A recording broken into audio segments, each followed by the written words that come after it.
Hey there, everyone. It has been a long week. It continues to be a long week. It's Saturday, and I was in an all day seminar for a project management certification. I will also be in an all day seminar tomorrow on Sunday for the same thing.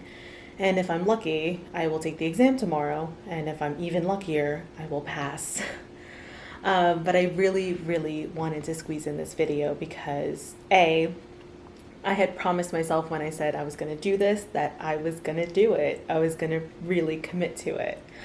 And that I was going to post one video a week. And I really, really want to do that because I want to be partially able to put out, something every week that might be helpful to other people, but mostly because I want to be able to track my own progress. I've never really been very good at being culpable to myself. And so I'm excited to put out a video today, even if it's not perfect, even if, location change, obviously, but um, I wanted to, still put out something today, even if it's not perfect, because that's part of what I'm trying to do. Like, get over this fear I have of things not being just so and moving forward anyway, because that helps in every arena of my life. It helps with, my regular job. It helps with, housework. It helps with language study. It helps with so many things. So here I am, back again.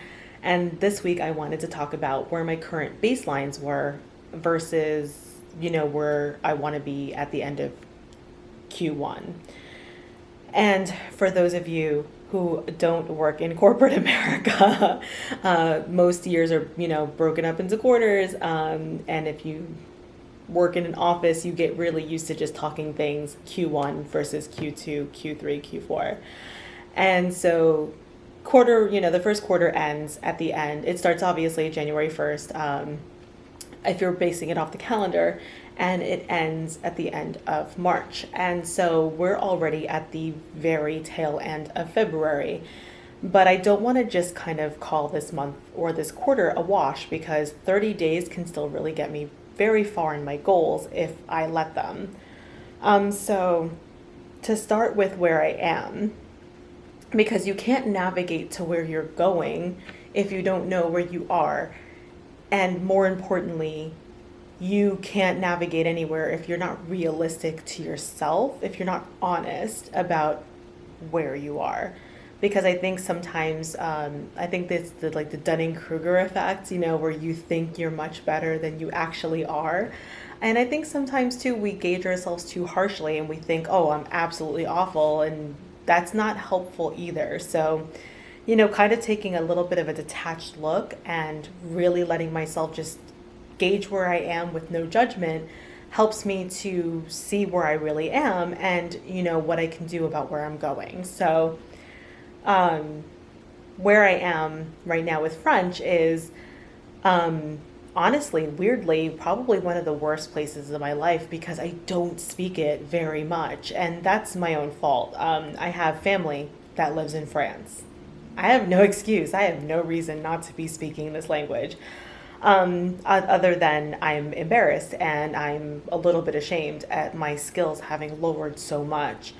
I have to really, really search for words that I definitely have somewhere in the cobwebbed recesses of my mind, but I can't find them, and so that kind of compounds the embarrassment. You start getting a little bit embarrassed, then you get more embarrassed, and then you get more embarrassed, and you realize, well, this is where I am now. And then after a while, you just don't want to speak at all. And obviously, that's like the worst possible thing I could do, was just give up and not speak it. But honestly, also, I got distracted. I let myself, completely just get sidetracked with learning other languages and doing other things. And so I just didn't care to study. So if I had to go with where my strengths are, I can talk a pretty good game about anything common, if I'm talking about things in the home or my daily, normal life, not a problem. I mean, I might stammer here and there, but for the most part, I'm okay. If I had to talk about anything elevated, I'd be screwed. I cannot for the life of me remember so many words. I cannot express myself in a way that is like fulfilling. And then I have a huge gap in my education where in none of the classes I ever took, both in school and even self taught, I just never had a reason to learn like business French. And I am well into my adulthood at this point, and it's sad because business French would describe all of the things that I do at work. And so when I'm talking to my family about my job and I'm trying to explain what I do, I've got nothing. I mean, I can basically say I push around a lot of papers, but that's not really what I do. Um, Mostly, sometimes. So yeah.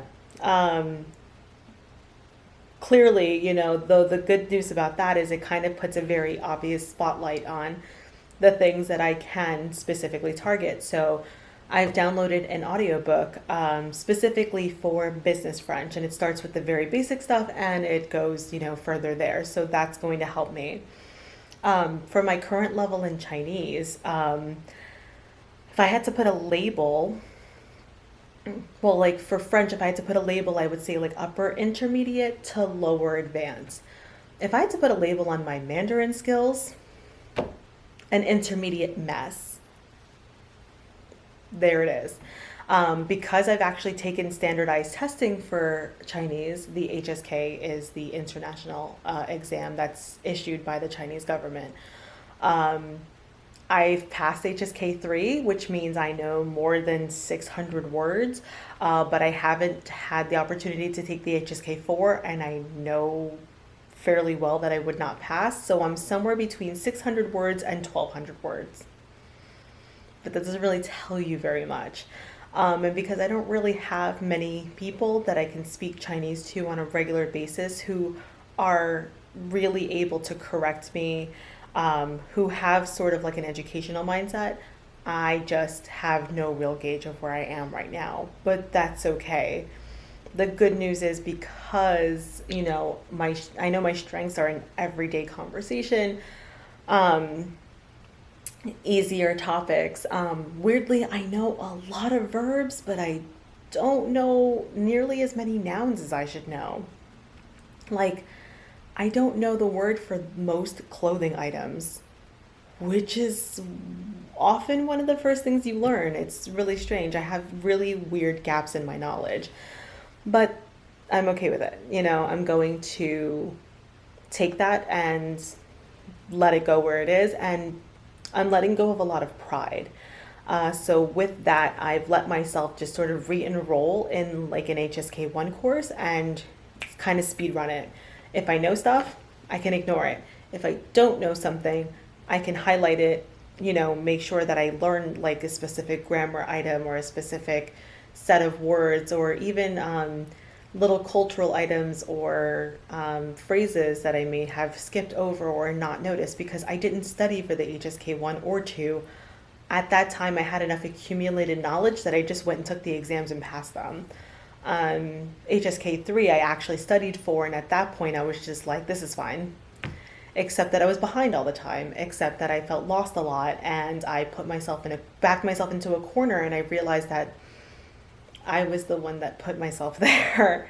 And there's a pretty easy way to get out of it. And the easy way to get out of it is by putting down my pride and just starting from, the basics and going from there.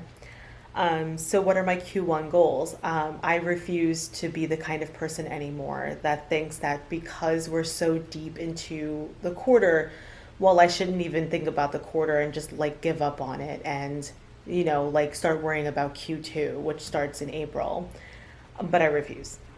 I'm done being that person. I'm done throwing away time. And so I've sat there and told myself that I can actually get quite a lot done in 30 days. I've downloaded an audiobook, as I said before, for business French. And since that's the big gap in my knowledge that I'm trying to fulfill now, that's going to be really helpful. It's a few hundred pages, but they go really quickly because you base it, you listen to the audio, there's a dialogue, they point out the key, vocabulary terms. I do know more of them than I thought so far. I'm like three or four no, I'm on the fifth chapter. And so, do I know if I can get through that by the end of the month? Possibly. But I'm also not going to beat myself up if I don't. I do have a lot on my plate with work. I have a lot on my plate with trying to get this other certification, plus a myriad of other things, health related items that I have to take care of this month. So there's no beating myself up, but I do still want to set that fairly, consistent goal. The point here is that I want to do a little bit, even 15 to 30 minutes a day, even if I only get one chapter under my belt. If I learn a few new words or a few new phrases, that will be enough for me. Because mostly just listening to the dialogue and repeating it is getting my mouth back around making the, French sounds. And anybody who speaks French knows the vowels are killer. So in Chinese, it's a bit less straightforward. I'm a little sick of studying HSK guides, and there's nothing wrong with them. They're just, you can tell that they're made for exams. They're not made for studying. And so I've also downloaded an Everyday Chinese for Beginners book that I got through one of my courses, and it comes with 400 actions and activities. So this is pretty perfect for what I need right now. I think this is also a few hundred pages. I'd have to double check, but long story short, do I believe I can get this done by the end of the month? Once again, maybe, maybe not. But what I do want to do is set up a consistent habit of studying this at least 30 minutes a day. And just like French, I just want to read it out loud. I want to make sure that I'm keeping anybody who speaks other languages knows that, like, literally you have to move your mouth, your tongue, your throat, all of it just differently.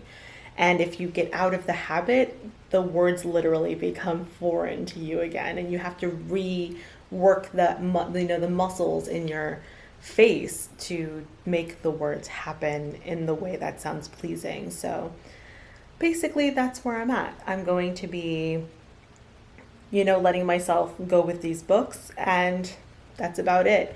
Anything extra that I can fit in for fun, any extra reading, any extra, dialogue practice, great. But that's like the cherry on top. For the rest of Q1, I'm just going to be developing a daily, 15 to 30 minute habit for French and a daily 30-minute habit for Chinese. And Chinese gets more time, not because it's more important, but because it's just harder. Just reading, in characters and not being able to just read, like Roman lettering is just so much harder on the brain. So, but I feel like that's a reasonable amount of time. It's an hour or a little bit less, and I should be able to make it work, even with a very, very busy, very, very loaded March. So, in the meantime, I'll see how that feels, and from there, I will keep you guys updated. I'll let you know how, in a week, if I feel like it's actually doing anything. But until then, my fellow language nerds, I've been Michelle. I hope you had a good time, and whatever it is that you're studying, I hope it goes well. Take care.